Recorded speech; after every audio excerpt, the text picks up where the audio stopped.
Cuando ella fue obligada a casarse con el coronel más frío y temido de toda la región, nadie imaginaba que aquella unión forzada daría origen a la mayor leyenda de amor y coraje que España jamás conoció. Bienvenidos a Cuentos de Época, donde escuchan historias que queman como el sol del desierto en el alma. Y hoy, prepárense, porque esta historia no solo es la más poderosa que jamás hemos contado, es una llama que jamás se apaga. Si esta historia ya te está atrapando, déjanos un like ahora mismo y comenta de dónde nos estás viendo, de qué ciudad y país nos sigues. Queremos saber dónde están nuestros oyentes más fieles que aman estas historias que encienden el corazón. El viento caliente soplaba entre las tierras secas como un suspiro de desesperación. Dentro de la casa grande de la Hacienda Buena Esperanza, las lágrimas de la Madre de María de los Dolores caían al suelo de madera como gotas de lluvia que nunca llegaban. El padre, don Antonio, estaba de pie frente a la ventana con la espalda recta y los puños cerrados, mientras los acreedores de su cosecha deliberaban como si el destino de su hija fuera apenas un número en una columna de cuentas. «Es la única manera de evitar la ruina total», dijo el coronel Benito, mayor acreedor de la región, sin siquiera mirar a los ojos de María. «La entregan como si fuera ganado», escupió ella, dando un paso al frente. «Para él, para el hacendado de Santa Cruz». Un murmullo cortó la sala como una ráfaga de viento helado. Todos conocían ese nombre. Joaquín Pereira, hijo del fallecido coronel Sebastián, el hombre que no conocía la piedad, el lobo de la región, aquel que hacía que haciendas enteras temblaran solo con su presencia, alto, cubierto de cicatrices y con una mirada que quemaba como brasa. Joaquín era una leyenda teñida de sangre y silencio. «El consejo ha hablado», agregó su padre con voz grave, «y tú eres parte de esta familia. No puedes cargar una escopeta, pero puedes traer la paz. Siempre dijeron que no sabía luchar, porque era mujer», susurró María, pero su voz no tembló de miedo, sino contenida de rabia. «Ahora dicen que soy lo suficientemente valiosa para ser vendida». Uno de los viejos tosió incómodamente. Nadie osaba contradecir a don Antonio, pero todos evitaban la mirada de María.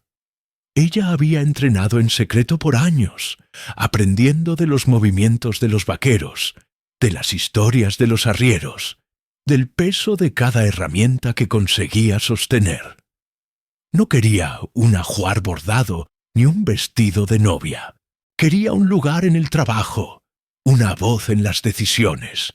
Pero su clan la había negado, y ahora la sacrificaban por conveniencia. «La ceremonia será en 3 días», anunció su padre. «Partirás al amanecer. Él te tomará como esposa, y los santos serán testigos de que hicimos lo necesario para preservar nuestra tierra». María no lloró, no gritó, solo permaneció inmóvil mientras los hombres salían uno a uno, como si hubieran presenciado el cierre de un negocio cualquiera. Cuando se quedó sola, su madre se acercó silenciosamente, con los ojos enrojecidos. «Toma esto», dijo, entregándole una pequeña bolsa de cuero. «Son tus piedras de protección y el rosario de tu abuela. No olvides quién eres». María la aceptó, pero no respondió. Algo en su pecho se endureció como hierro en el fuego, como acero forjado en la rabia y la impotencia, transformándose en algo más duro, más inquebrantable. La mañana de la partida estaba gris y silenciosa. Las nubes cubrían el cielo como una manta de cenizas, y ni siquiera los pájaros cantaban. En el corral, su yegua ya esperaba ensillada, flanqueada por 2 vaqueros del clan rival. No vestían colores ni emblemas, solo cuero oscuro y miradas heladas. «¿Está lista, señorita?», preguntó uno de ellos con ironía. «Santa Cruz no es lugar para flores delicadas, así que tendrá que acostumbrarse a las espinas». «Entonces, ellos tendrán que acostumbrarse a mí», respondió María, montando la yegua con agilidad que los dejó sorprendidos. Durante el viaje, nadie habló más de lo necesario. Atravesaron campos cubiertos de arbustos espinosos, pueblos silenciosos y arroyos medio secos. Cada paso las aproximaba a las tierras del clan enemigo, donde María sabía que su vida cambiaría para siempre. Y aún así, su mente no temía el futuro. Recordaba el rostro de su padre impasible, de su madre quebrada por la tristeza y de sí misma, reflejada en la hoja del cuchillo de punta antes de guardarlo en la maleta. Nadie le preguntó si quería esa vida, pero si iba a vivir entre lobos, aprendería a morder, a defenderse, a sobrevivir con los colmillos afilados. La hacienda Santa Cruz apareció en la neblina de la tarde del tercer día. No era bonita, no tenía caserones altos ni jardines adornados. Era una masa de piedra y adobe crudo, funcional, como un puño cerrado contra el viento seco. Entrando por el portón, María sintió el aire cambiar, hacerse más denso, más pesado. No era más la hija del coronel, era una ofrenda, un sacrificio viviente. La llevaron directo a la sala principal, donde Joaquín la esperaba. Estaba de pie cerca de la chimenea, sin sombrero ni acompañantes.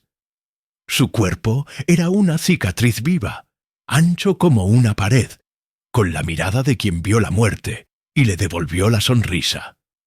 No dijo nada cuando la vio. «María de los Dolores de Buena Esperanza», anunció el padre. «Acepta a Joaquín Pereira de Santa Cruz como esposo bajo los ojos de Dios». Ella alzó la barbilla con desafío. «Acepto», dijo como si aquella palabra fuera una espada tragada en seco. El padre se volvió hacia Joaquín. «¿Y usted, Joaquín de Santa Cruz?» El coronel asintió con un único movimiento de cabeza, nada más, sin emoción visible. La ceremonia duró menos de un minuto. No hubo fiesta, ni música, ni aplausos. Solo el murmullo de la chimenea y el peso de un destino impuesto. Cuando el padre se retiró, Joaquín caminó hacia ella. Sus pasos eran lentos, controlados, medidos. Se detuvo a 1 metro de distancia. «Sígame», dijo simplemente. María lo hizo, no porque obedecía, sino porque algo en ese momento le dijo que aún no era el fin, apenas el comienzo de su propia guerra. El corredor era largo y húmedo, casi cavernoso. Las velas apenas conseguían iluminar las paredes de adobe crudo, y el eco de los pasos de Joaquín y María saltaba como si otras sombras los siguieran a distancia.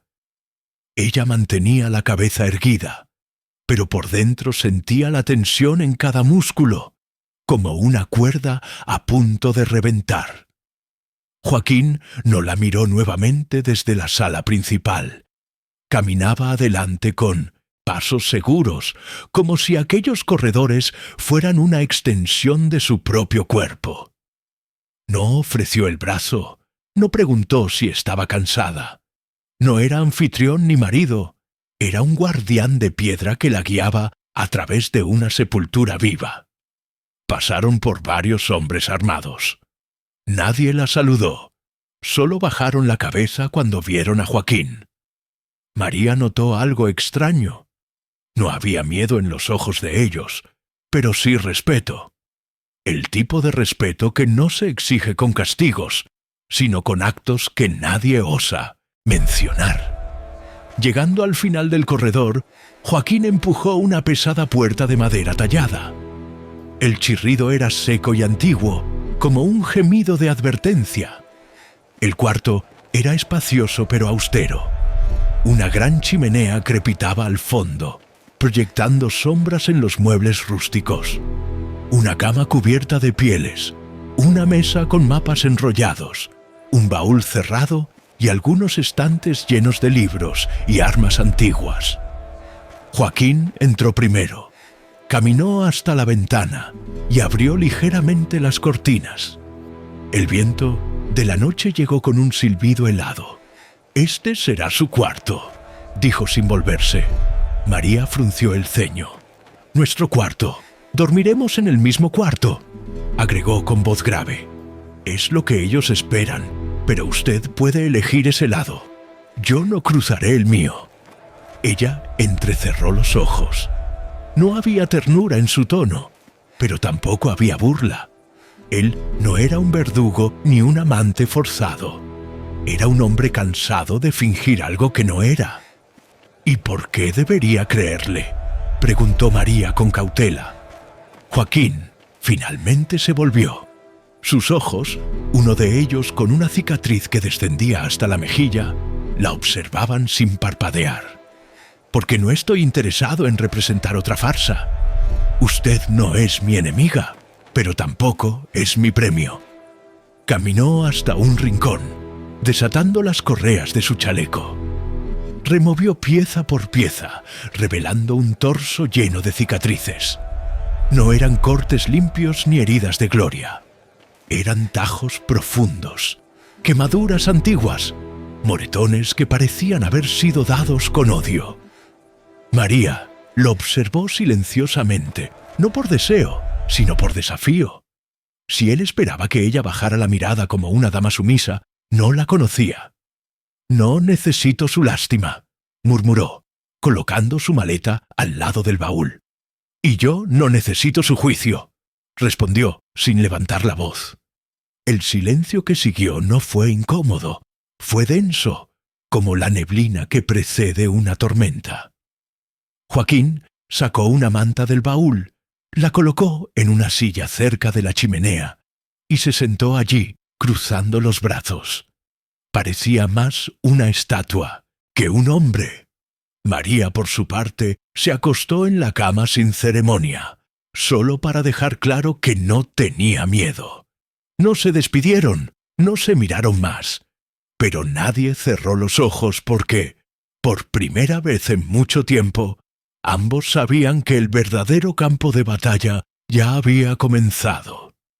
La mañana siguiente llegó sin canto de pajaritos, solo viento, un aullido constante que recorrió las paredes como un presagio. María se sentó en la cama. La chimenea se había reducido a brasas y la silla de Joaquín estaba vacía. Se levantó con el cuerpo tenso, caminó hacia la ventana y miró hacia el patio. Él estaba allí entrenando con una espada de doble filo. Sus movimientos eran pesados, metódicos, sin adornos. No entrenaba para exhibirse, entrenaba para resistir, para no olvidar cómo luchar cuando no hay nada más por qué luchar. María apretó los labios. No iba a permanecer como un adorno de tratado. No era esposa, no era víctima. Si iba a vivir allí, sería de pie. Esa tarde bajó al comedor, común. Los criados la observaban con miradas curiosas y silenciosas. Nadie la saludó, pero tampoco la evitaron.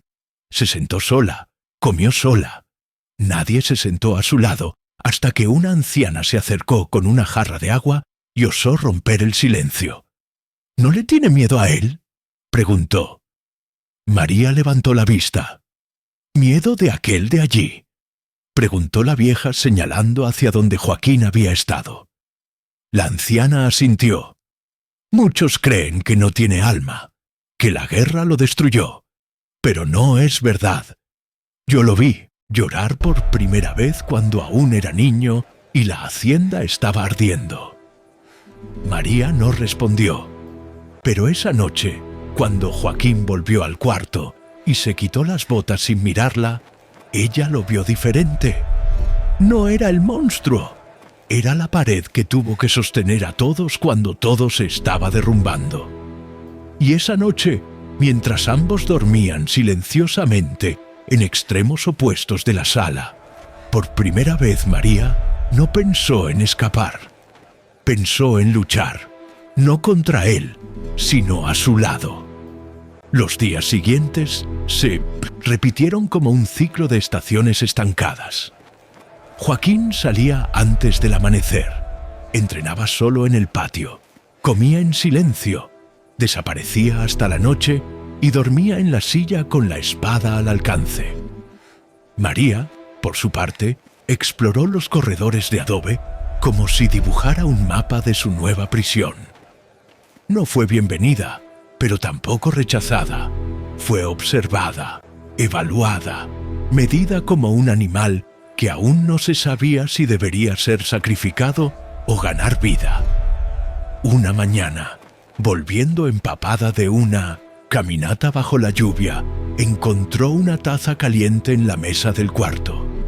Té de raíz amarga, con aroma fuerte, que reconoció de los curanderos del norte. No había nadie cerca, solo la chimenea encendida y la puerta entreabierta. No dijo gracias, pero bebió.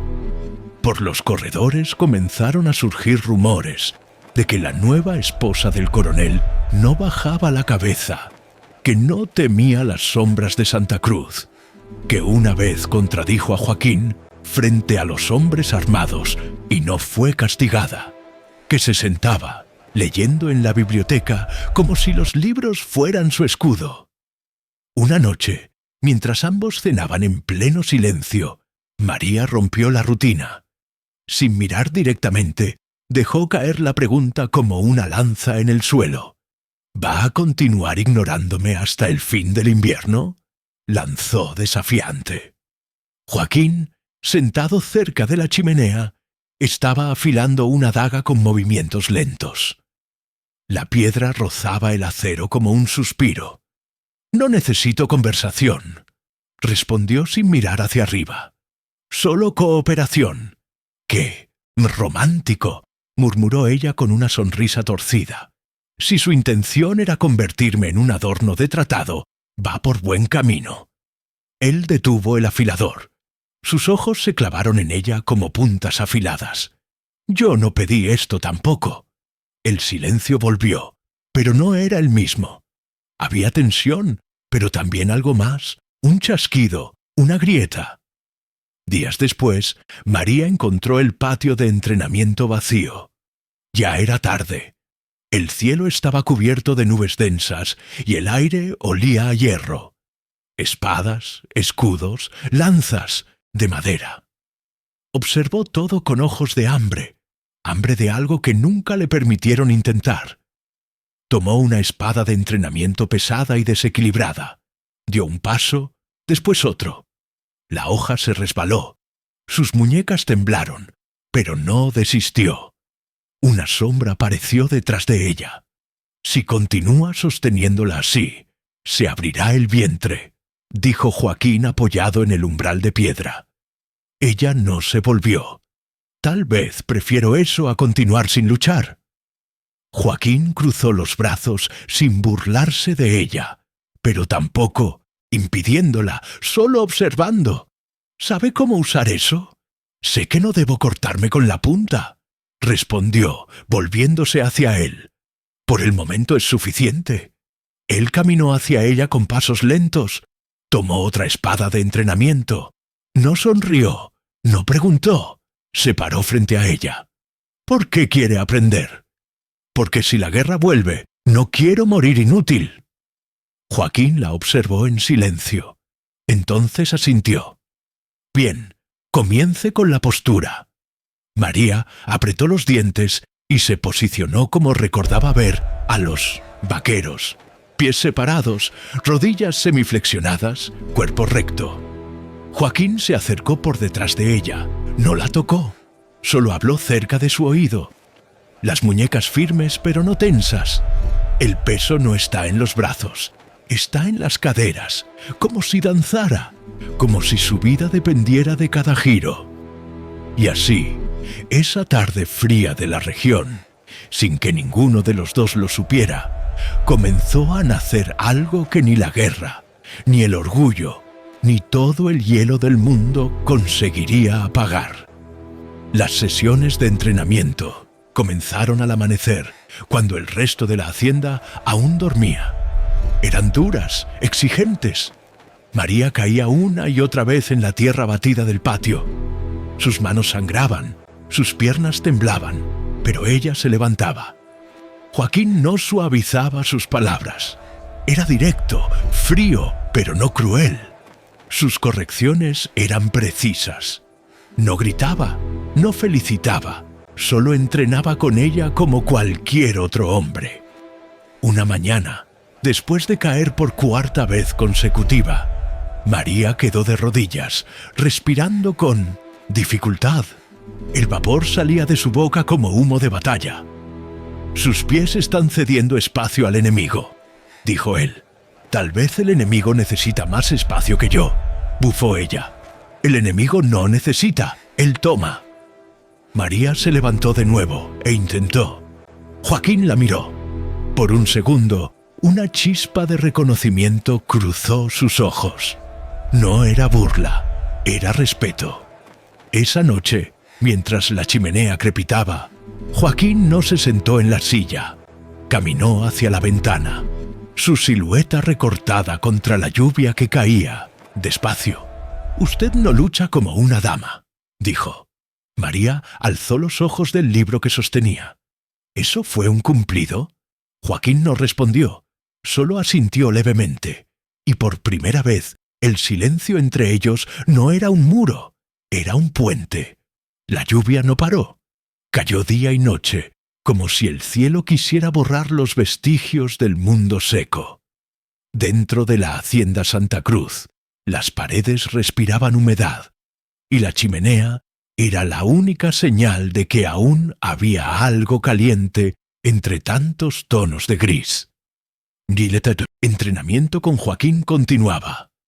Cada mañana, cada caída, cada giro, cada corrección era una palabra dejada sin decir. Ella no pedía descanso, él no ofrecía tregua, pero algo había cambiado. Las miradas duraban más, las órdenes eran menos secas, había espacio para el roce de espadas. Una noche, después de un día particularmente difícil, Joaquín retornó al cuarto con pasos lentos. Tenía una herida abierta en el antebrazo. No era profunda, pero estaba sangrando. «¿Qué pasó?», preguntó María, dejando de leer. «Entrenamiento con los hombres. Parecen salvajes», comentó él tomando un paño. «Usted también parece salvaje», dijo ella, mojando el paño con agua tibia y arrodillándose frente a él. Joaquín se sentó sin protestar. Ella limpió la sangre con movimientos firmes. No estaba temblando. «Usted también se parece a eso, salvaje», dijo él sin burla. «Solo cuando me obligan». Por un momento no dijeron nada. El calor de la chimenea iluminó los músculos tensos de Joaquín, las cicatrices que cubrían su cuerpo como mapas de dolor antiguo. María fijó su mirada en una en particular, justo debajo de la clavícula, en forma de media luna. «Está aquí», dijo Joaquín bajando la vista. «Primera batalla. Tenía 15 años. Mi hermano murió a mi lado». María tragó seco, retiró el paño y lo colocó a un lado. «¿Y aquella allá atrás?», preguntó, sabiendo que era una intrusión, pero sin fuerzas para evitarla. Joaquín no respondió inmediatamente. Se volvió ligeramente, revelando una herida vieja, ancha y torcida. Traición de alguien en quien confiaba. «¿Y usted continúa luchando? Porque si no lucho, todo esto habría sido en vano». María se levantó y no dijo nada más. Pero esa noche, mientras él dormía en la silla, ella permaneció sentada en la cama, con los ojos abiertos mucho después de que la chimenea se extinguiera. Por primera vez deseó saber más, no por estrategia, sino por algo que no tenía nombre. Días después, mientras descendía por la galería oeste, Oyó voces en la cocina. Las criadas hablaban en voz baja, pero no tan baja para no ser oída. Dicen que ahora ella entrena con él cada mañana. Dicen que ella no le tiene miedo. Dicen que él la mira como nunca miró a nadie. María no se detuvo. Entró como si no hubiera oído nada. Las mujeres quedaron en silencio. Una anciana de cabellos blancos le entregó una taza de caldo sin decir palabra. «Gracias», dijo María con firmeza. «Mi marido murió en la última guerra protegiendo este lugar», murmuró la anciana sin mirarla. El coronel lo cargó en los hombros por 4 leguas para enterrarlo con honor. No dijo una palabra en todo el trayecto, solo lloró. María asintió y salió. Esa noche, mientras Joaquín leía un viejo tomo junto a la chimenea, ella se acercó con cuidado. Su padre era guerrero. El coronel cerró el libro lentamente. Murió en el asedio de Santa Cruz, defendiendo este lugar con los puños cuando se quedó sin escopeta. ¿Y su madre? Curandera. Murió curando enemigos. María se sentó frente a él. ¿Y usted, cuándo dejó de ser hijo? Joaquín la miró. Había una sombra en sus ojos, una sombra que no daba miedo, daba pena. Cuando fui obligado a elegir entre llorar o sostener una espada. A la mañana siguiente, el entrenamiento era diferente, ni más fuerte ni más suave, solo distinto. María percibió en la forma en que Joaquín la corregía, en la manera como sus manos se aproximaban a su cintura sin tocarla, en cómo su voz, aunque firme, contenía un matiz que no estaba allí antes. «Sus giros están mejorando», dijo él, después. ¿Eso fue elogio o advertencia? «Ambos», respondió él, y por primera vez sonrió. No una sonrisa amplia, solo una curva en la esquina de los labios, pero lo suficiente para hacerla olvidar por un instante que estaban en guerra con el mundo. Esa noche, María dejó una pequeña flor seca en la mesita de noche. No dijo nada, solo la dejó allí. La había encontrado entre las páginas de un libro olvidado en la biblioteca. Joaquín la miró, se acercó, tomó la flor entre los dedos y preguntó: «¿Qué significa esto?» Ella sostuvo su mirada, que incluso en los lugares más secos algo vivo puede crecer. Joaquín no respondió, solo guardó la flor entre las páginas de su libro. Y esa noche, por primera vez, la chimenea ardió un poco más fuerte en el cuarto. El amanecer trajo consigo una neblina espesa. La lluvia aún cubría el suelo del patio de entrenamiento, pero en vez de esconder, revelaba. Cada paso dejaba marcas claras y cada movimiento mal hecho se convertía en una huella que contaba su propia historia. María llegó antes que Joaquín por primera vez. Usaba su trenza bien apretada, muñecas vendadas, pecho ardiendo con una mezcla de orgullo y determinación. Había soñado con la espada, con su peso, con su hoja, con la sensación de no ser menos que nadie al empuñarla. Joaquín apareció sin armadura, solo con una camisa gruesa. Al verla allí en posición, no dijo nada. Solo caminó hasta un tronco cortado y alzó una espada más pesada que las anteriores.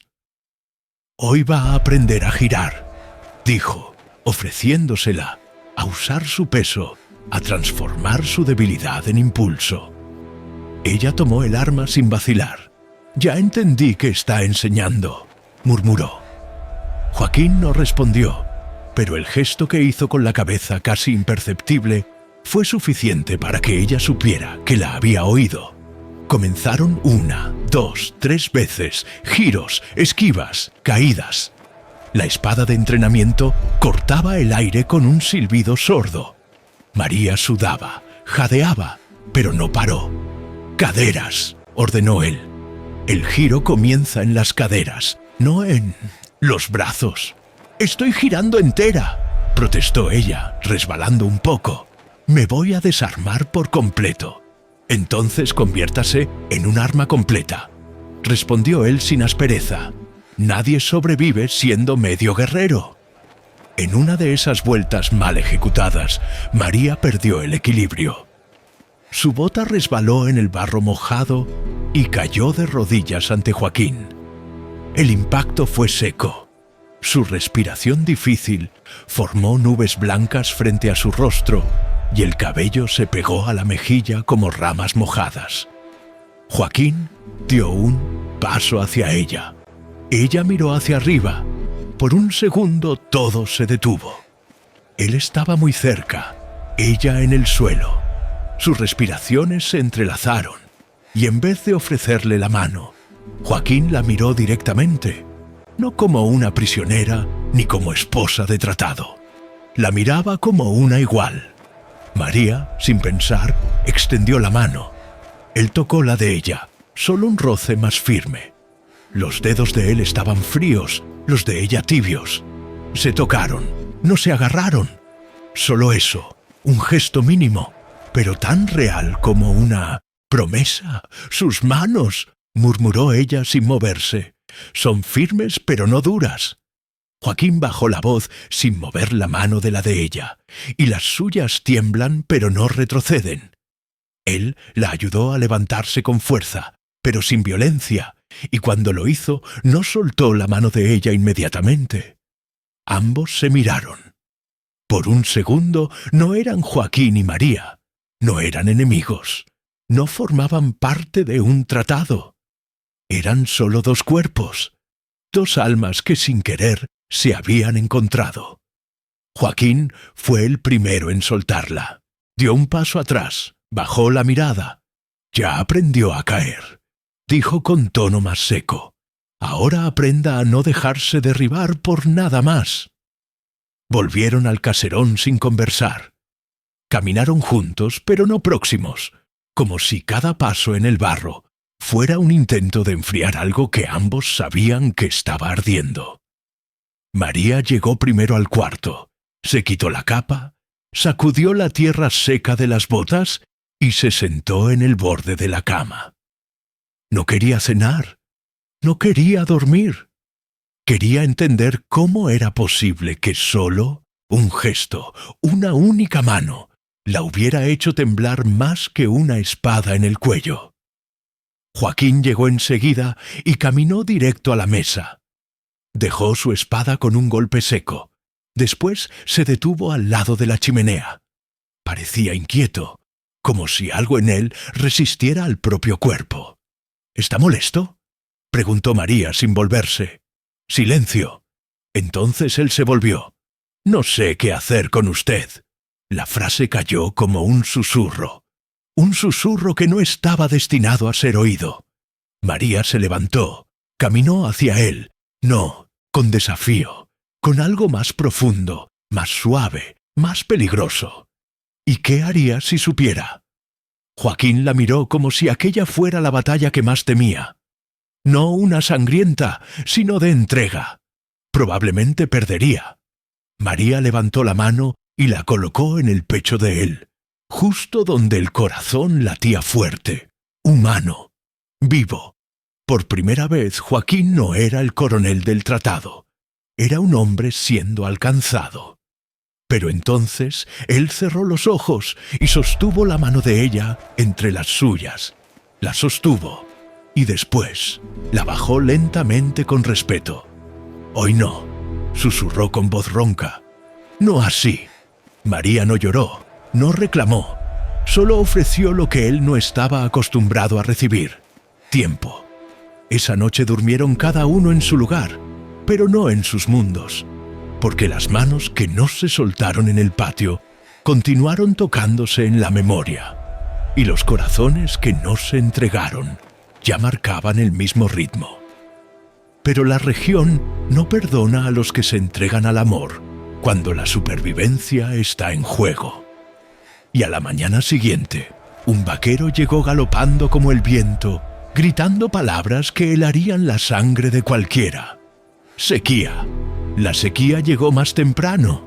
Los estanques se están secando. La campana de la hacienda tocó 3 veces. Era la señal de reunión urgente. Todos sabían lo que eso significaba.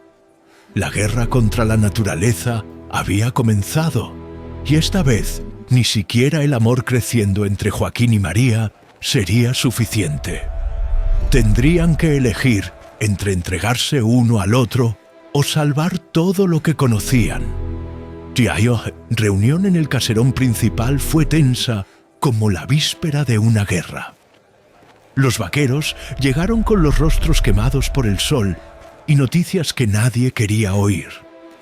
El estanque principal había bajado 3 palmos en 2 semanas.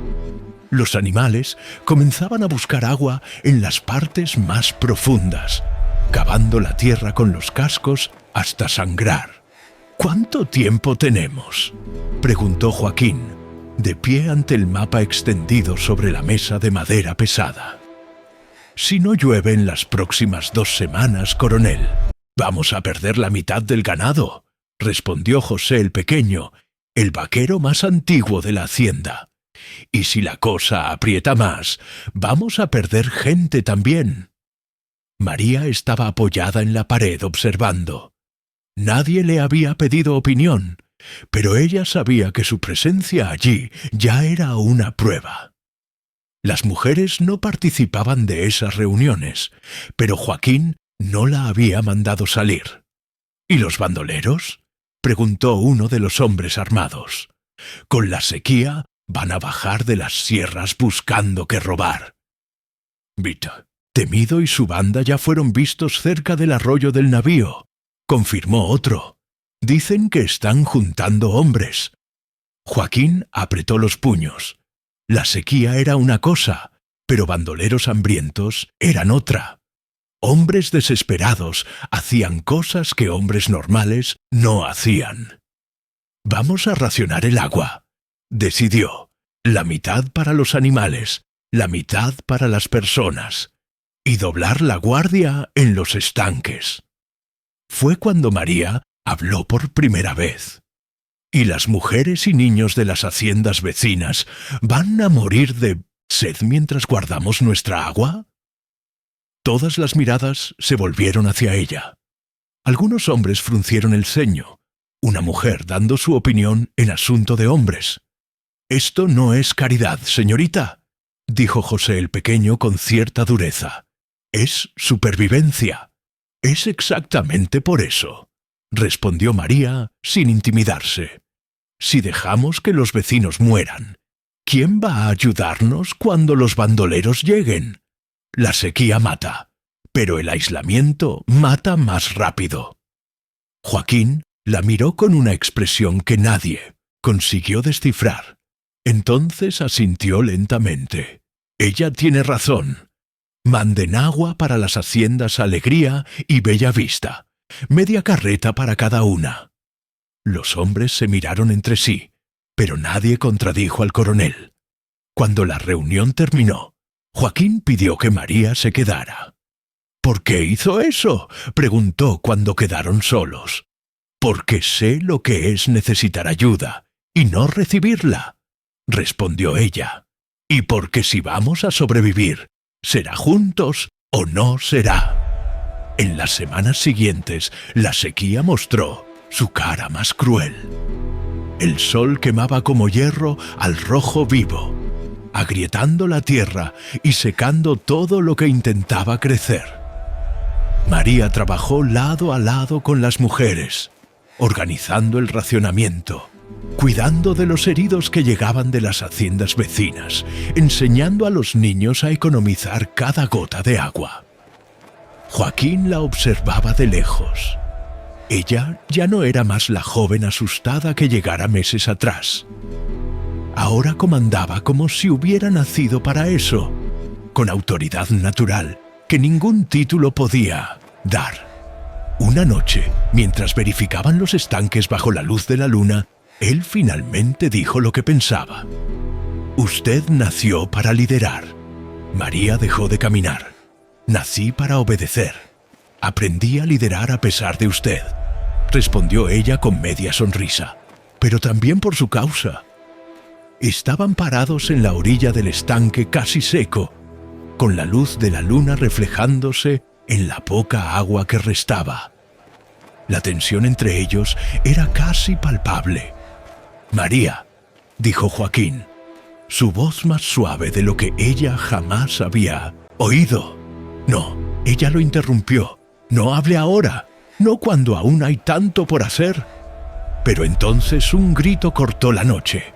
«¡Bandoleros! ¡Bandoleros en la entrada sur!».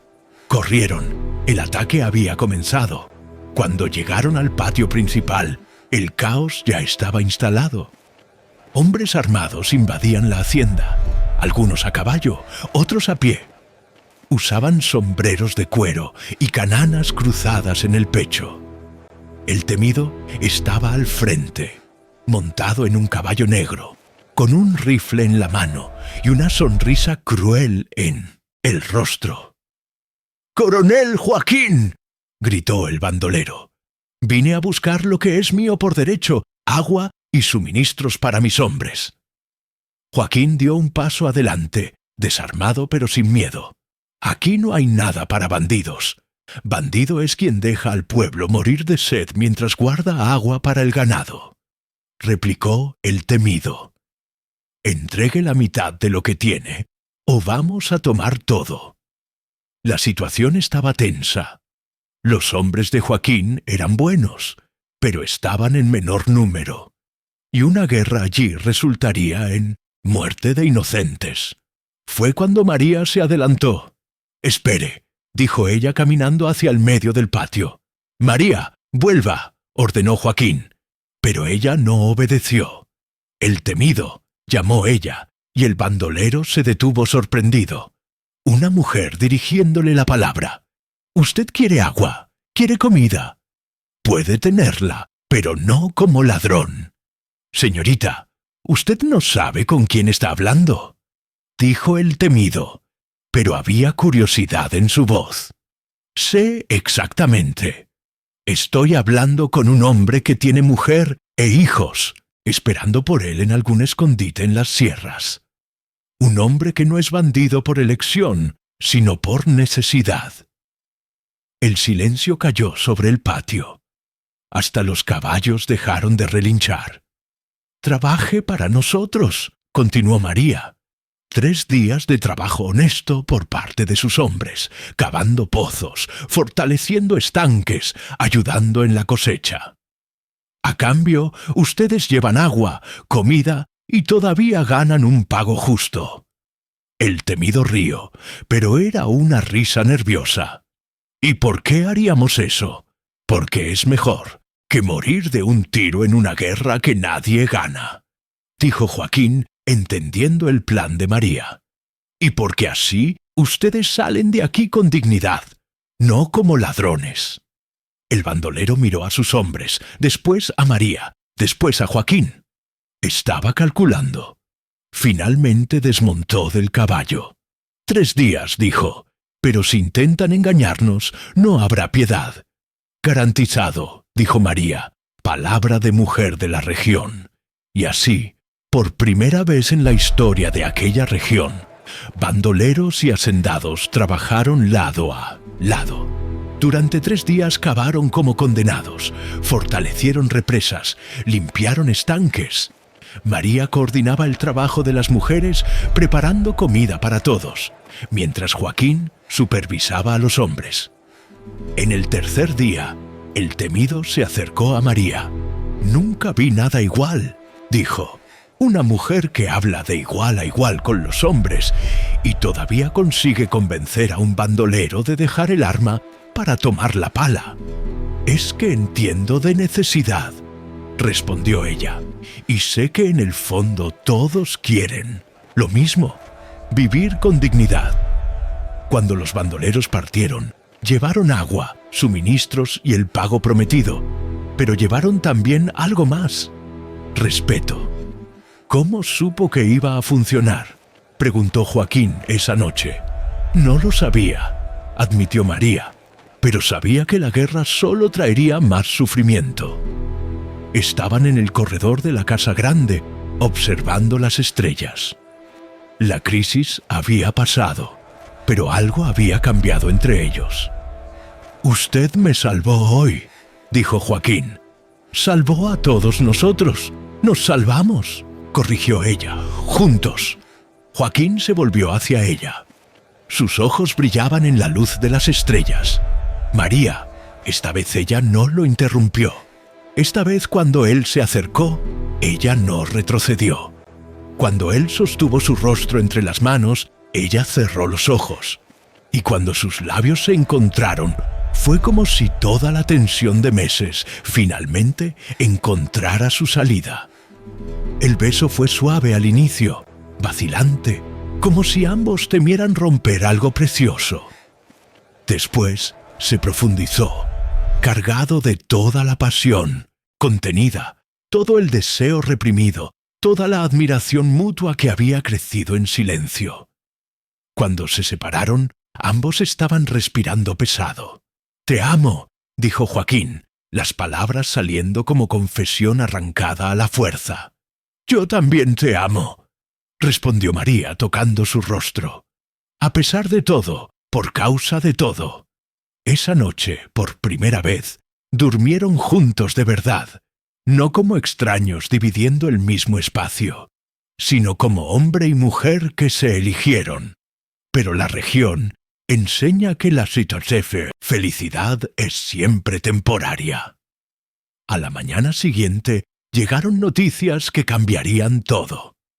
«¡Coronel!», gritó un vaquero llegando a galope.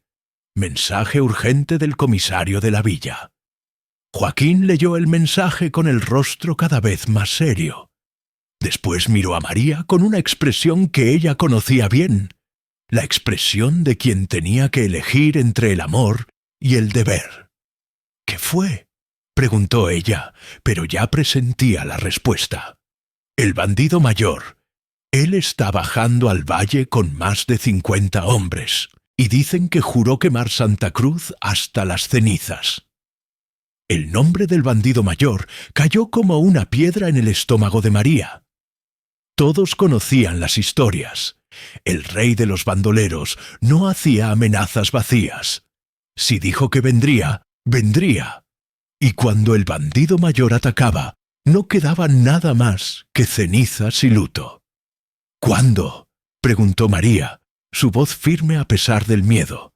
«Dentro de una semana, tal vez menos». María miró a Joaquín, después a la hacienda que había aprendido a amar, a las personas que había ayudado a proteger. Solo había una pregunta que hacer. «¿Vamos a luchar?».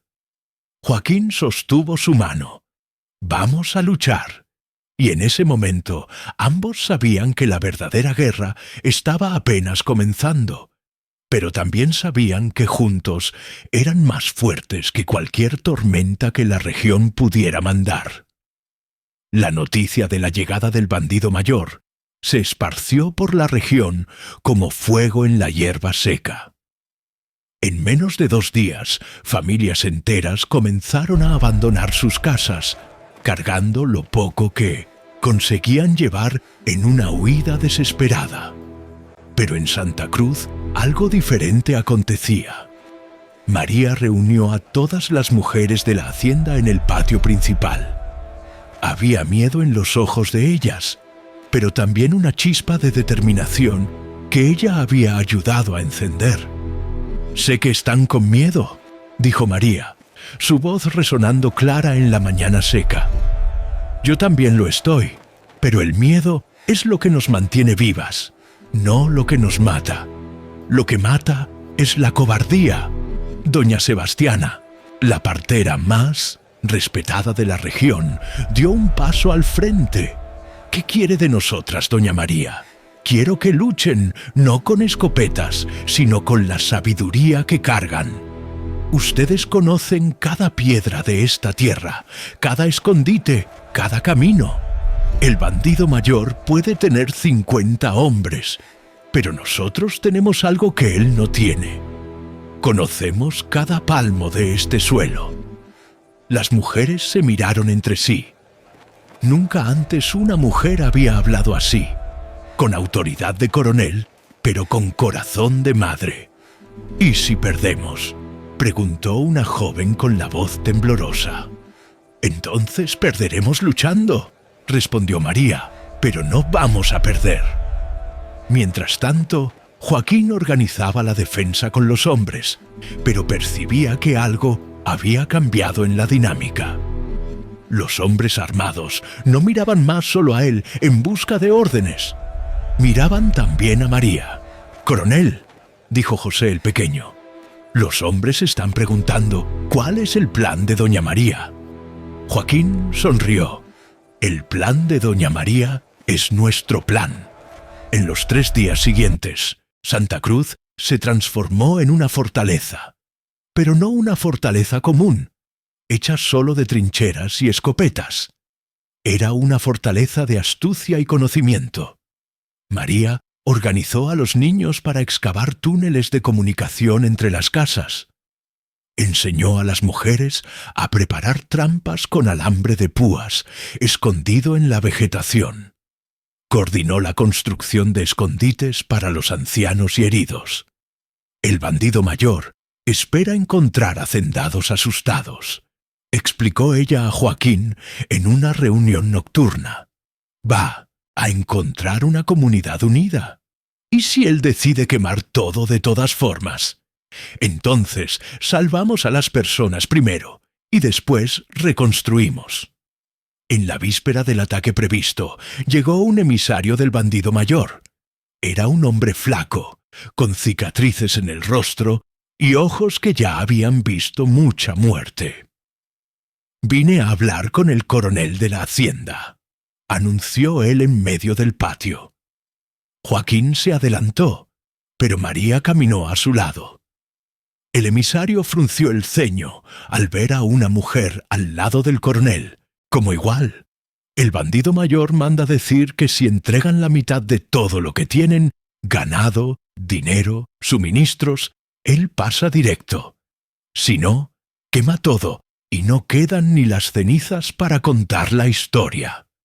¿Y cuál es la garantía de que va a cumplir la palabra?, preguntó María antes que Joaquín pudiera responder. El hombre la miró con desprecio. La mujer no habla en conversación de hombres. En esta tierra, la mujer habla cuando tiene algo importante que decir, respondió Joaquín firmemente. Y ella lo tiene. No hay garantía, admitió el emisario después de un momento. El bandido mayor no da garantía a nadie. Entonces díganle al bandido mayor, dijo María dando un paso al frente, que puede venir con 50, con 100, con 1000 hombres, pero va a encontrar enfrente una cosa que nunca enfrentó, un pueblo que no tiene miedo de morir por su tierra. El emisario rió con sarcasmo.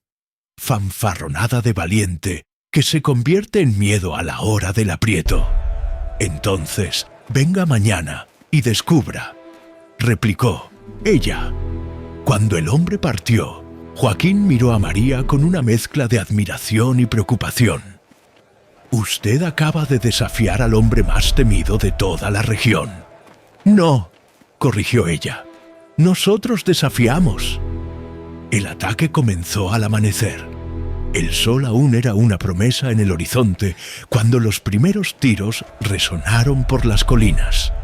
El bandido mayor había dividido sus hombres en 3 grupos, atacando simultáneamente por el norte, sur y este. Pero Santa Cruz estaba preparada. Las trampas funcionaron. Hombres del bandido mayor tropezaron en los alambres escondidos, cayeron en hoyos disfrazados, se perdieron en los túneles que los niños habían cavado. Lo que debería ser un ataque sorpresa se transformó en una batalla confusa y desorganizada. María comandaba la defensa del sector norte de la hacienda con un grupo de mujeres armadas de escopetas y conocimiento del terreno. Joaquín lideraba a los hombres en el sector sur. Por primera vez en la historia de aquella región, marido y mujer comandaban lado a lado como iguales. «Están intentando cercar la casa grande», gritó José el pequeño. «Deje que intenten», respondió María. «Conocemos cada piedra de ese camino». Y estaba en lo cierto. Los bandoleros que intentaron llegar a la casa grande se perdieron en un laberinto de senderos falsos y acabaron siendo emboscados por las mujeres escondidas en la vegetación. Pero el bandido mayor no era hombre de desistir fácil.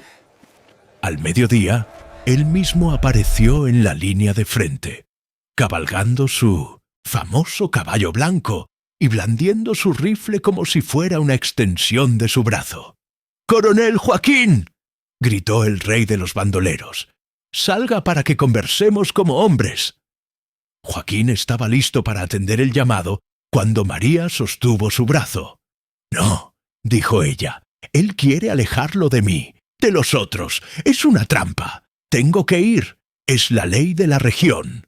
La ley de la región dice que marido y mujer enfrentan el peligro juntos».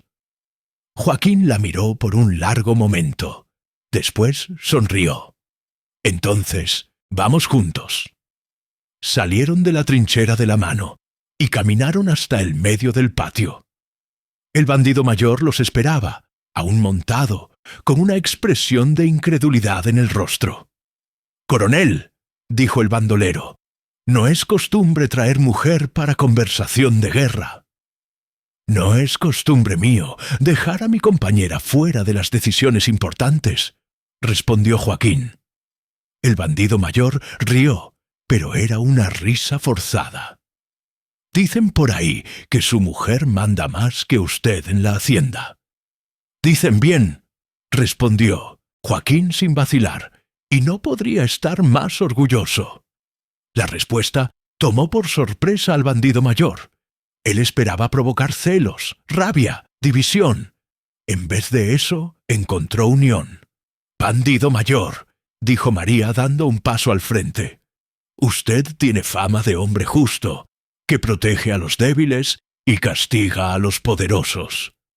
¿Por qué quiere destruir gente que solo quiere vivir en paz?» «Porque necesito suministros para mi gente», respondió el bandolero. Pero había menos convicción en su voz. ¿Y si hubiera otra manera? ¿Una manera de conseguir lo que necesita sin destruir lo que otros construyeron? El bandido mayor frunció el ceño. «¿Qué manera? Sociedad», dijo María. «Usted tiene hombres, nosotros tenemos tierra. Usted tiene conocimiento de las sierras. Nosotros conocemos el comercio de las villas. Juntos podríamos controlar toda la región sin necesidad de quemar nada». El silencio que siguió fue absoluto. Hasta los pajaritos parecían haber parado para escuchar. «Sociedad», repitió el bandido mayor. «¿Entre bandolero y hacendado?» «Entre gente de la región», corrigió María. «Entre gente que conoce el valor de la palabra dada y del trabajo honesto». El bandido mayor desmontó del caballo y se acercó a ellos. Era un hombre alto, con ojos inteligentes que habían aprendido a desconfiar de todo y todos. ¿Y cuál sería mi garantía de que no es una trampa? «La misma garantía que usted nos daría», respondió Joaquín. «La palabra de hombre de la región. Y de mujer de la región», agregó María. El bandido mayor los estudió por un largo momento. Después, sorprendentemente, sonrió. «En toda mi vida nunca encontré coronel que dividiera comando con la esposa, ni mujer que hablara de igual a igual con bandolero». «Entonces está en hora de conocer cosas nuevas», dijo María. El acuerdo fue sellado allí mismo, en medio del patio, bajo el sol ardiente del mediodía. El bandido mayor y sus hombres recibirían 1/3 de la producción de la hacienda a cambio de protección contra otras bandas. Pero más importante, recibirían respeto y trato digno. Pero el verdadero acuerdo, el que realmente importaba, fue sellado esa noche cuando Joaquín y María se encontraron solos en el corredor de la casa grande. «Hiciste algo que yo nunca conseguí», dijo Joaquín, sosteniendo las manos de ella. «¿Qué? Transformaste enemigos en aliados sin derramar sangre». «Lo hicimos», corrigió ella. «Juntos». Joaquín la atrajo hacia sus brazos. «María de los Dolores, ya no eres más la mujer que recibí en matrimonio arreglado. Eres la mujer que elegiría 1000 veces. Y tú ya no eres más el coronel frío que me asustaba. Eres el hombre que aprendió a compartir no solo la cama, sino el comando». Esa noche hicieron el amor por primera vez, no como extraños cumpliendo un deber, sino como compañeros que se eligieron. Y cuando el sol salió al día siguiente, toda la región sabía que algo había cambiado en Santa Cruz. Ya no era solo la hacienda del coronel Joaquín, era el territorio de Joaquín y María, los señores de la región, que habían probado que amor y respeto eran más poderosos que miedo y violencia. Pero la verdadera transformación aún estaba por venir y sería mayor de lo que cualquiera de ellos podía imaginar. 5 años habían pasado desde el día en que María de los Dolores transformó el mayor enfrentamiento de la región en una alianza que nadie creía posible. La hacienda Santa Cruz ya no era apenas una propiedad rural. Se había convertido en el corazón de un imperio que se extendía por todo el valle, uniendo decenas de haciendas en una red de cooperación y prosperidad. María, ahora conocida en toda España como Doña María de la Región, estaba de pie en la galería de la Casa Grande que ellos habían expandido y embellecido, no con lujos innecesarios, sino con la solidez de quien construyó algo para durar generaciones. A sus pies, el patio hervía de actividad. Niños jugaban entre las carretas de suministros que llegaban de las haciendas asociadas. Mujeres organizaban el mercado semanal que atraía gente de toda la región. Hombres discutían negocios bajo la sombra de los árboles que ella misma había mandado plantar. ¿Pensando en qué?, preguntó Joaquín, llegando por detrás y envolviéndola con los brazos. «En cómo todo cambió», respondió ella recostándose en el pecho del marido. «¿Recuerdas cuando yo era apenas la esposa que te obligaron a aceptar?» Joaquín rió, un sonido rico y feliz que hace años resonaba por la hacienda. «Tú nunca fuiste apenas nada. Yo era demasiado ciego para ver. En los 5 años que siguieron al acuerdo con el bandido mayor, María había revolucionado no solo Santa Cruz, sino toda la estructura social de la región. Creó escuelas donde las niñas aprendían a leer al lado de los niños. Estableció un sistema de crédito que permitía a los pequeños hacendados comprar semillas y equipos. Organizó un cuerpo de parteras y curanderas que llevaba atención médica a las localidades más distantes. Pero su mayor conquista había sido algo que ni ella misma planeara. Había probado que una mujer podía liderar con autoridad sin perder la feminidad. Podía ser respetada sin ser temida. Podía transformar un territorio entero a través del ejemplo. «¡Doña María!», gritó una voz familiar.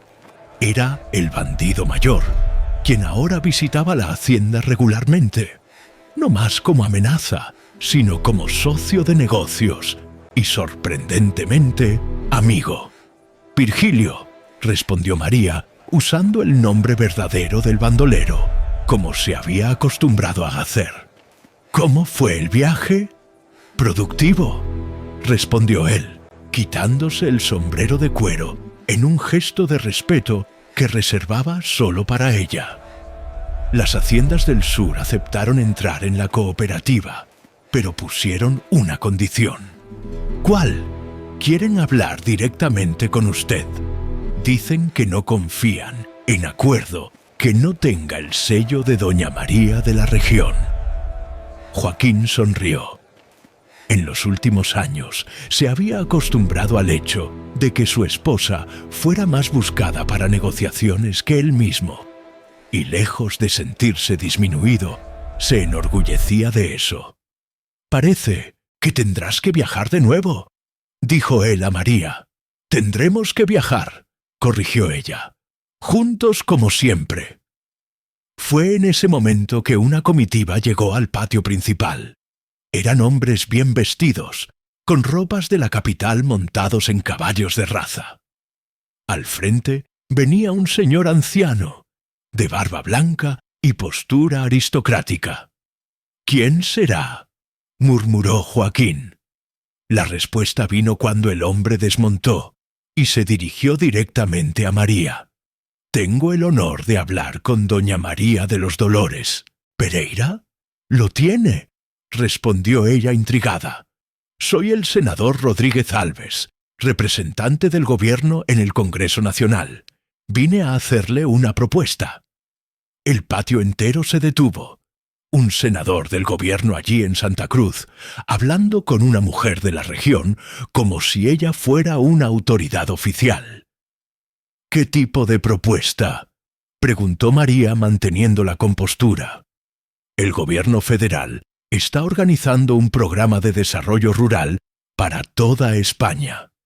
Necesitamos de alguien que conozca la de región, que tenga la confianza de la población, que ya haya probado ser capaz de transformar conflicto en cooperación». Joaquín dio un paso al frente. «¿Qué exactamente está proponiendo?». «Estamos invitando a doña María para ser la coordinadora regional del programa. Sería la primera mujer en ocupar un cargo de esa importancia en el gobierno federal». El silencio que siguió fue absoluto. María sintió el peso de centenas de miradas de los trabajadores de la hacienda, de los socios comerciales, de los exbandoleros que ahora eran aliados, del bandido mayor, de Joaquín. «¿Puedo pensar en la propuesta?», preguntó ella finalmente. «Naturalmente, pero la señora debe saber que su reputación ya llegó hasta Madrid. Dicen que consiguió hacer algo que ningún coronel, ningún comisario, ningún político jamás consiguió. Trajo paz y prosperidad a una región que solo conocía guerra y miseria». Esa noche, María y Joaquín conversaron hasta tarde en la privacidad de su cuarto. «Es una oportunidad única», dijo. «Joaquín, podrías transformar no solo nuestra región, sino toda España. ¿Y tendría que dejar todo esto?», respondió María gesticulando hacia la ventana desde donde se veía la hacienda iluminada por las fogatas nocturnas. «Dejar nuestra vida, nuestra gente. Nuestra gente estará siempre aquí, y si aceptas, podrás ayudar a mucha más gente». María se levantó y caminó hasta la ventana. Allá abajo veía las luces de las casas que habían sido construidas para las familias de los trabajadores, la escuela que funcionaba hasta de noche para alfabetizar adultos, el pequeño hospital que salvaba vidas todos los días. «¿Sabes qué es lo que más me enorgullece de todo esto?», dijo ella. «¿Qué? Que no construimos un reino, construimos una familia. Una familia grande, complicada, pero unida». Joaquín se acercó y la abrazó por detrás.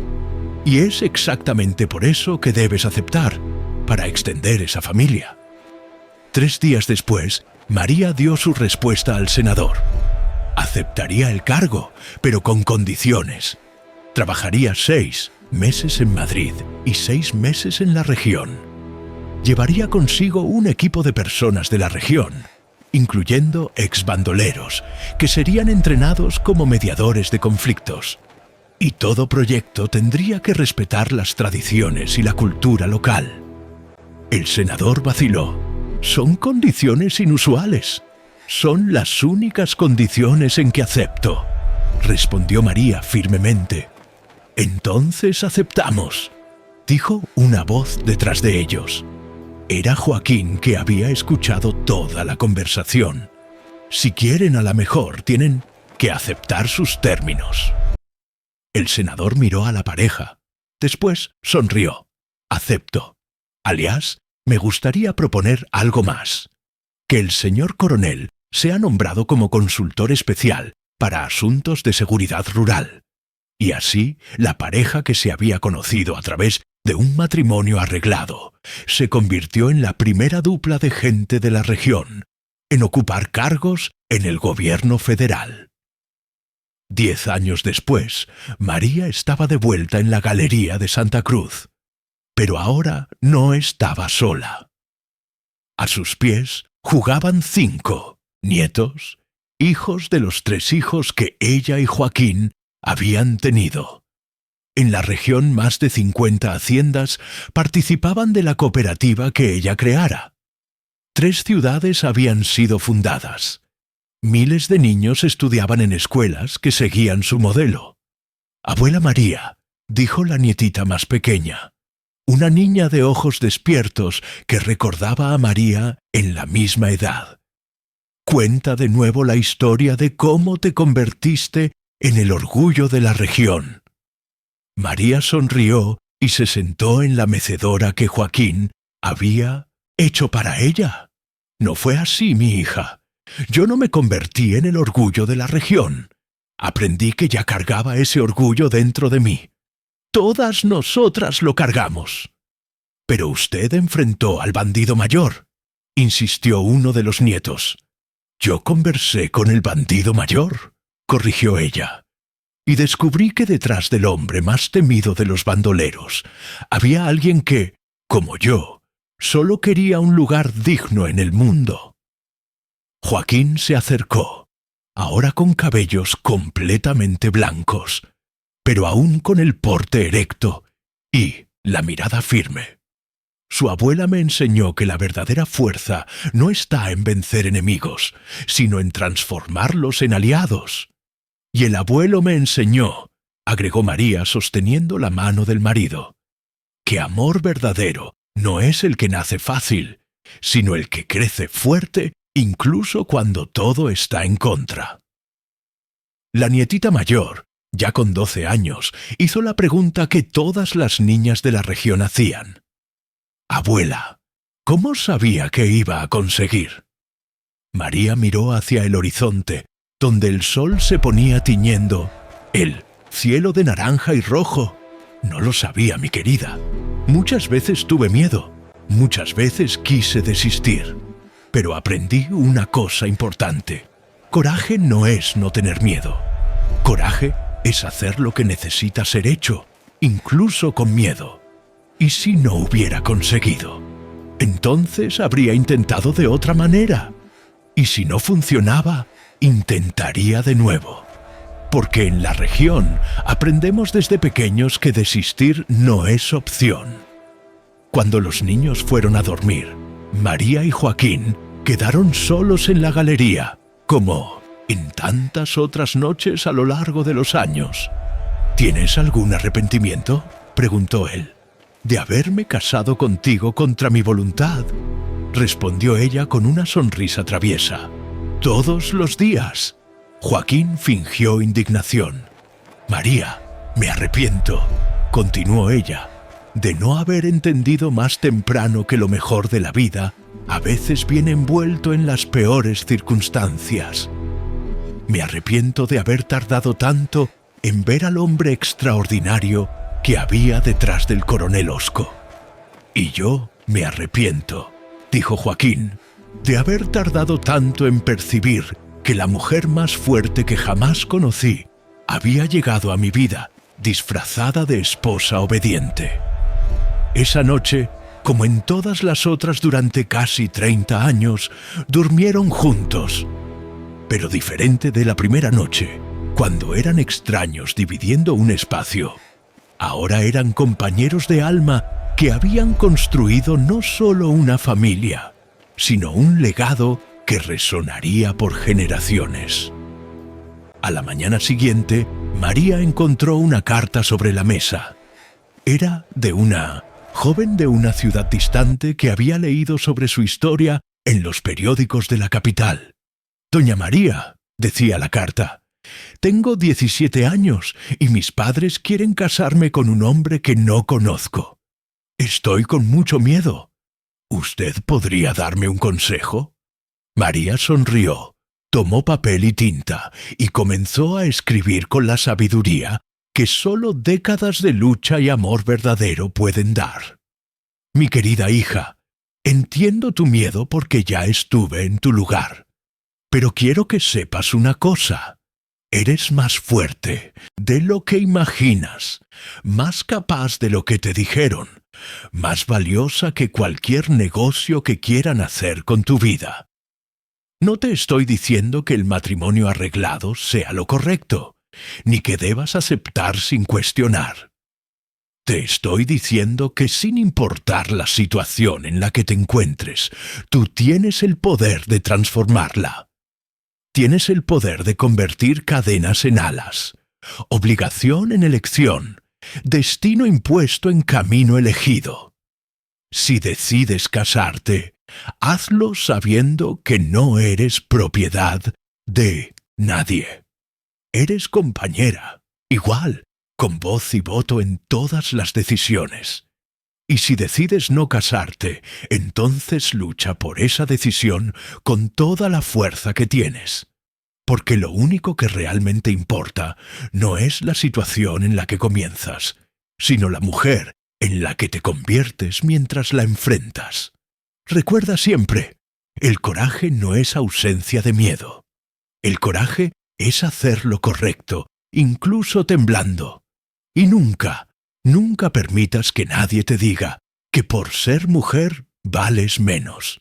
Algunas de las personas más fuertes que he conocido son mujeres que, como tú y como yo, tuvieron que demostrar su valor cada día porque el mundo se negaba a verlo. Con todo mi cariño y esperanza en tu futuro, María de los Dolores Pereira. Y así, en esa mañana soleada de la región, María de los Dolores Pereira, la mujer que se había convertido en el orgullo de la tierra, continuaba haciendo lo que siempre hiciera, transformando miedo en coraje, desesperación en esperanza, y probando que incluso en las circunstancias más difíciles, el amor verdadero y la determinación pueden mover montañas. Porque en la región, donde la vida es dura y la supervivencia es una conquista diaria, las personas aprenden temprano que los mayores tesoros no son el oro o la plata, sino el coraje de ser quien se es, la sabiduría de transformar enemigos en aliados y el amor que crece fuerte incluso en el suelo más seco. Los años continuaron pasando como el viento por las llanuras secas, llevando consigo historias de transformación y esperanza. María y Joaquín envejecieron juntos, sus cabellos blanqueando como la nieve que nunca caía en aquellas tierras, sus manos arrugándose como mapas de una vida bien vivida. Pero sus espíritus permanecieron jóvenes, alimentados por el amor que habían cultivado día tras día, decisión tras decisión, batalla tras batalla. La cooperativa que María había fundado se extendió más allá de lo que nadie había soñado. 50 haciendas se convirtieron en 100, después en 200. Las escuelas que ella estableció se multiplicaron por toda España, cada una llevando su nombre y sus principios. Educación igual para niños y niñas, respeto por las tradiciones locales, enseñanza que preparaba para la vida, no solo para obedecer. El sistema de mediación de conflictos que había creado, usando expandoleros como mediadores, se convirtió en modelo nacional. El gobierno lo implementó en otras regiones, siempre citando a María como la visionaria que entendió que los hombres que conocían la violencia eran los mejores para prevenir la violencia. Pero lo que más orgullosa hacía a María No eran los programas gubernamentales ni los reconocimientos oficiales que llegaban cada vez con más frecuencia de Madrid. Era algo mucho más simple y profundo. Ver a las niñas de la región creciendo diferentes. Crecían sabiendo que podían hablar en reuniones de hombres. Sabían que podían aprender a leer, a hacer cuentas, a negociar. Sabían que casarse no significaba desaparecer, sino multiplicarse. Sabían que ser esposa no era un destino, era una elección. Y si elegían ese camino, lo harían como compañeras, no como propiedad. Una tarde particularmente calurosa, cuando María tenía ya 72 años, estaba sentada en su mecedora favorita, la que Joaquín le había hecho décadas atrás, y que ahora estaba pulida por años de uso, cuando llegó una visitante inesperada. Era una mujer joven, de unos 25 años, vestida con ropas finas de la capital, pero con ojos que reconocían el paisaje árido de la región. Montaba con la confianza de quien había nacido sobre un caballo. «Doña María», dijo la joven desmontando con gracia, «¿me recuerda?» María entrecerró los ojos, estudiando el rostro de la visitante. Había algo familiar en esos ojos, en esa manera de sostener la barbilla alta. «Perdona, hija, pero mis ojos ya no son lo que eran». La joven sonrió y sacó una carta vieja y amarillenta de su bolsa. «Usted me escribió esta carta hace 8 años, cuando yo tenía 17, y mis padres querían casarme con un hombre que no conocía». María sintió que el corazón le daba un vuelco. Se acordaba de esa carta, de esa chica desesperada. «¿Y qué pasó?», preguntó María, indicándole a la joven que se sentara a su lado. «Me casé con él», respondió la joven, «pero no como la niña asustada que mis padres querían entregar. Me casé como la mujer que su carta me ayudó a convertirme. Le dije a mi futuro esposo, antes de la ceremonia, que si íbamos a casarnos, sería como iguales o no sería. Que yo tendría voz en todas las decisiones, que aprendería a administrar nuestras tierras tanto como él, que nuestras hijas tendrían las mismas oportunidades que nuestros hijos. ¿Y él aceptó?», preguntó María con curiosidad. «Al principio se rió», confesó la joven. «Pensó que era un capricho que se me pasaría, pero yo no cedí. Le dije que si no podía respetarme como igual, entonces no había matrimonio. Mi padre casi me deshereda. Mi madre lloró días enteros, pero yo me mantuve firme. Y entonces, algo increíble pasó. Él aceptó, no porque estuviera enamorado de mí. Todavía no nos conocíamos realmente, sino porque, dijo él, cualquier mujer con ese coraje sería exactamente el tipo de compañera que necesitaba para construir algo grande. María sintió lágrimas picándole en los ojos. ¿Y funcionó? Funcionó mejor de lo que cualquiera de nosotros imaginaba. Doña María, hoy tenemos la hacienda más próspera de nuestra región. Él me consulta en cada decisión importante.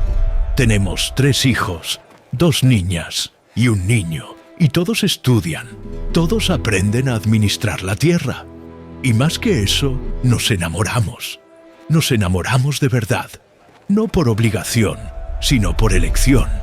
Cada día elegimos estar juntos, respetarnos, construir algo más grande que nosotros mismos». La joven se inclinó hacia adelante, tomando las manos arrugadas de María entre las suyas. «Vine aquí para agradecerle. Su carta cambió mi vida. Más que eso, su ejemplo cambió todo para las mujeres de mi generación. Sabemos que es posible ser fuertes y femeninas, poderosas y amorosas, líderes y compañeras. Usted nos mostró el camino». María apretó las manos de la joven, sintiendo el círculo completo. Yo no mostré ningún camino, hija. Solo caminé por el único que tenía adelante y tuve la suerte de encontrar un hombre dispuesto a caminar a mi lado, en vez de esperar que yo caminara detrás. La verdadera heroína de tu historia eres tú, que tuviste el coraje de exigir respeto, incluso cuando todos te decían que cedieras. Cuando la joven se fue, prometiendo volver con sus hijos para que conocieran a la legendaria María de los Dolores, Joaquín salió de la casa donde había estado escuchando toda la conversación. Se sentó en su propia mecedora al lado de María. Tomó su mano como hacía miles de veces y permanecieron en silencio por un largo rato, solo mirando el sol ponerse sobre las tierras que habían transformado juntos. ¿Sabes qué es lo más irónico de toda esta historia?, dijo finalmente Joaquín. ¿Qué?, preguntó María. Que el día que más maldije en mi vida fue el día que fui obligado a aceptar este matrimonio. Pensé que era una carga, un sacrificio por el bien del clan, y resultó ser el mayor regalo que jamás recibí. María rió, ese sonido que Joaquín amaba más que cualquier otro en el mundo. Yo pensaba que era mi condena, murmuró ella. Pensaba que me habían vendido como ganado, que mi vida se había acabado antes de comenzar realmente. No sabía que estaba siendo llevada exactamente hacia donde necesitaba estar. No hacia la jaula que temía, sino hacia las alas que ni siquiera sabía que podía tener. ¿Crees que hubiéramos llegado a esto si nos hubiéramos conocido de otra manera?, preguntó Joaquín. Si hubiera sido un cortejo normal, ¿crees que habríamos construido todo esto? María pensó por un largo momento. Creo que tal vez nos habríamos enamorado más rápido, respondió finalmente, pero no tan profundo. Fue precisamente porque empezamos como extraños, porque tuvimos que elegir respetarnos día tras día, porque nada nos fue dado y todo tuvimos que construir, que nuestro amor se hizo inquebrantable. El amor que llega fácil puede irse fácil. El amor que se construye piedra por piedra resiste cualquier tormenta. La noche cayó sobre Santa Cruz como una manta suave, trayendo consigo el coro nocturno de grillos y el susurro del viento entre los árboles que María había plantado décadas atrás. En la distancia se veían las luces de las casas de los trabajadores, cada una representando una familia, una historia, un pedazo del legado que María y Joaquín habían tejido juntos. Mañana vendría el senador de nuevo, trayendo otra propuesta del gobierno. Querían que María escribiera un libro sobre sus experiencias, que se convirtiera en manual de entrenamiento para administradores regionales de todo el país. Ella todavía no había decidido si aceptaría. Por un lado, la idea de que su historia pudiera ayudar a otras personas la llenaba de propósito. Por otro lado, sabía que ningún libro podría realmente capturar la complejidad de lo que había vivido, las noches de duda, los momentos de desesperación, las pequeñas victorias que eventualmente se convirtieron en transformación monumental. «Joaquín», dijo María rompiendo el silencio, «si tuvieras que dar un solo consejo a alguien que está empezando un matrimonio arreglado, ¿cuál sería?». Él pensó por un largo momento, su rostro iluminado por la luz tenue que salía de la casa. Creo que le diría que no mire el matrimonio como una prisión, ni como un cuento de hadas, que lo mire como una oportunidad, la oportunidad de convertirse en alguien mejor de lo que era solo. Que no espere que el amor llegue como un rayo, sino que lo construya como se construye una casa, con trabajo, paciencia y la decisión diaria de no desistir. ¿Y tú, qué dirías? Yo diría, respondió María, que nunca, nunca permitas que alguien te haga sentir que vales menos por ser mujer. Que exijas respeto desde el primer día, no con arrogancia, sino con la firme certeza de que lo mereces. Que no esperes que tu esposo te dé permiso para ser fuerte. Simplemente sé fuerte y que él se acostumbre. Y sobre todo, que recuerdes que un matrimonio verdadero no es sobre una persona siendo más que la otra. Es sobre dos personas eligiendo crecer juntas, multiplicarse mutuamente, convertirse en algo más grande que la suma de sus partes. Los días de María en esta tierra estaban contados, lo sabía. Su cuerpo le recordaba cada mañana que había vivido una vida larga e intensa, pero no tenía miedo de la muerte. Había vivido más plenamente que la mayoría de las personas que vivían el doble de años. Había amado profundamente, luchado valientemente, transformado completamente el mundo a su alrededor. ¿Qué más podía pedir? Una mañana, 3 años después de la visita de la joven que había recibido su carta, María no se despertó. Había partido durante la noche, tranquilamente, con Joaquín sosteniendo su mano, como había hecho durante tantas noches a lo largo de 43 años de matrimonio. No hubo agonía, no hubo dolor. Simplemente cerró los ojos en este mundo y los abrió en el próximo, llevando consigo la certeza de una vida bien vivida. El funeral de María fue diferente de cualquier otro que la región había visto. Vinieron miles de personas, no solo de las haciendas vecinas, sino de toda España. Vinieron las mujeres a quienes había enseñado a leer, los exbandoleros a quienes había dado una segunda oportunidad, los niños que habían estudiado en sus escuelas y ahora eran adultos, exitosos, las familias que había salvado durante la sequía, los mediadores de conflictos que había entrenado. Vino el senador de Madrid, ahora anciano también, que lloraba sin vergüenza por la mujer que había cambiado la política regional de España. Vino el bandido mayor, ahora llamado simplemente don Virgilio, un hombre respetado que había usado el ejemplo de María para transformar a cientos de otros bandoleros en ciudadanos productivos. Y vinieron las cartas, cientos de cartas de mujeres de Pirocidio, toda España, de toda Europa, incluso de América. Mujeres que habían oído la historia de María y habían encontrado en ella la inspiración para cambiar sus propias vidas. Joaquín leyó algunas de esas cartas durante el velorio, su voz quebrándose con emoción. Una decía: «Nunca conocí a doña María en persona, pero su historia me dio el coraje de dejar un matrimonio abusivo y comenzar una nueva vida». Otra decía: «Gracias a su ejemplo, exigí ser tratada como socia igual en el negocio de mi familia, y ahora somos más prósperos que nunca». Una más decía: «Le conté la historia de doña María a mi hija todas las noches antes de dormir.